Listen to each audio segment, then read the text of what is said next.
Have you ever felt? Are you listening? Damn.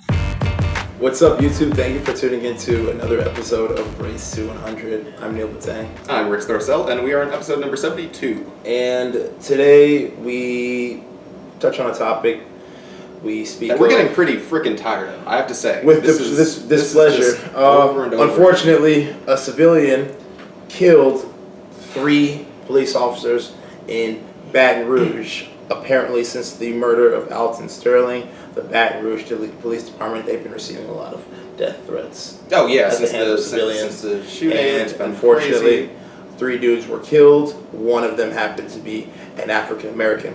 We see the switch in the narrative from the white cops killing innocent blacks to blacks killing innocent white cops to now blacks are killing innocent cops, and regardless of color. No matter what their color is. And it's kind of crazy. It's like, whoa, so I guess no one is really safe from the dangers of mental instability. It is crazy what is going on. Yeah. And it's just this never-ending cycle. And it doesn't help, too, that a man like this was mentally disturbed. Yeah. You had records of him going on conspiratorial sites, believing in brain manipulation and mental control and government surveillance on a global scale kind of thing. A former U.S. Marine. And a former U.S. Marine. Ironically. So, this plays into this constant concern that we have as we move forward, which is as we see future attempts, and hopefully not successful attempts, but there will be future attempts,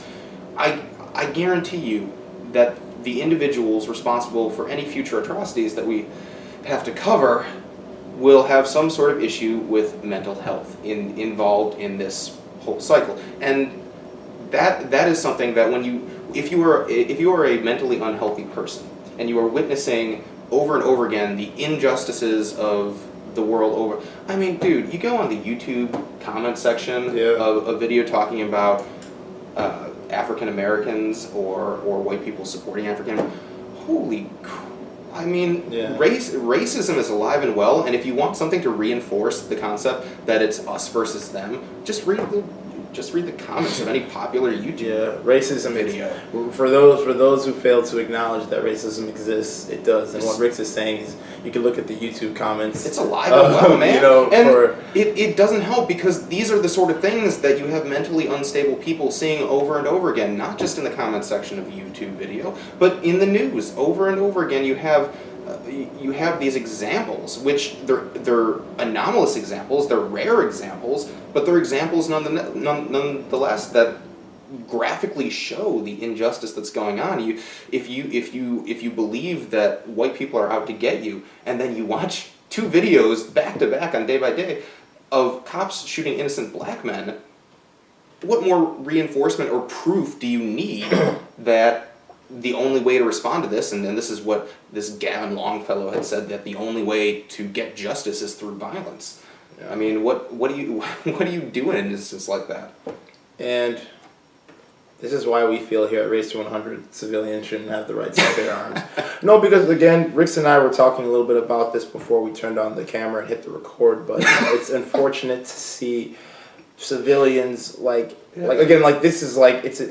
I personally feel this type of stuff is inevitable when you give civilians the power to own firearms. Again, a lot of people use the counter argument of what happened in Nice. You see what happened in Nice, it's not the guns that kill people, it's the will or whatever their motif is to act on something so dumb. Yeah. And a guy ran through tens of people with a pickup truck or semi-whatever 18-wheeler, and you realize that maybe it's not just the gun, maybe it just depends on the mental whatever of the person, but at the end of the day, we personally feel that just being able to own a firearm could do more harm than help. And but I mean, we're already past the point of no return. There's about 1 gun per person out there in the country already, and only something like 30% of Americans own a firearm legally.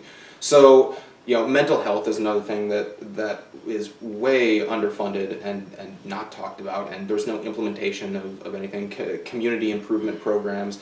Really, there's a detachment from the real struggles and crises that are going on within the communities that don't live in the spheres of power. Yeah. And social media ends up being a double-edged sword, really, because what we see right now is tragic and it's awful.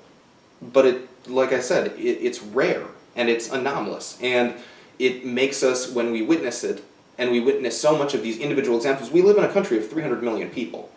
Bad stuff happens all the time.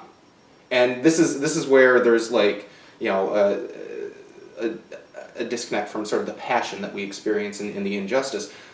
But there is injustice going on all over the time all over the place that's not recorded on video. But more often, it's easier to be able to record those injustices and put it out there for the world to see. And news media organizations pick it up because it gets them, part of it is it gets them ratings. And part of it is that it feeds this perception in the public that things are not okay.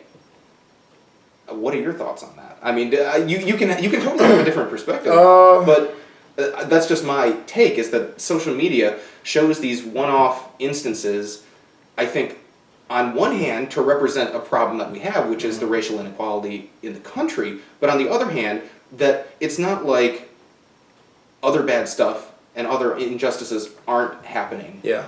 Or haven't been happening prior to this. It's not like we're entering into a Folks, period of folks, chaos. for those of you guys that are completely unaware, this type of stuff has been happening for decades. It's been happening so we should longer than we can always be remember. feeling angry The about only it. difference is everyone has a camera that's inside of their cell phone that can film the acts that are happening, and you can post it on many different outlets, forums of social media to publicize the crime that's been, again, happening for a long time. And people just fail to acknowledge that racism didn't start after Trayvon Martin got killed.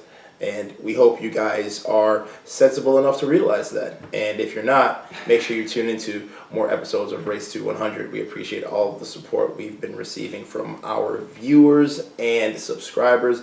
None of this would be possible without you guys. Sending prayers out to the police officers of Baton Rouge that were unfortunately people killed. of Baton Rouge as a whole, who've got to be absolutely terrified right now. Yeah, absolutely. But yeah, feel free to like, comment, and subscribe to our YouTube channel for more episodes to Race to 100. Mentioned before, like I said, none of this would be possible without you guys. I'm Neil Batang. Rich, would you like to add anything else to that? We will get you next time on the Race to 100. Peace.